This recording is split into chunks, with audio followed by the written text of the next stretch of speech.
Keď som začínal svoje štúdium v Nitre, mal som 18 rokov. Vieme, že jedna z prvých vecí, ku ktorým človek v dospelosti dospeje, je zodpovednosť za vlastný život. Nie náhodou sa v tomto slove skrýva ešte jedno iné. Slovo odpoveď, teda schopnosť odpovedať. Počas 5 rokov v Nitre som sa snažil o rovnováhu medzi štúdiom a voľnočasovými záujmami. Časom venovaným priateľom, športu a v neposlednom rade rozvoju osobného vnútorného života.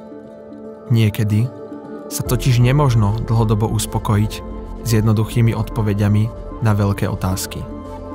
Zároveň treba uznať, že otázky o viere, etike či slobode sú nakoniec aj otázkami o nás samých.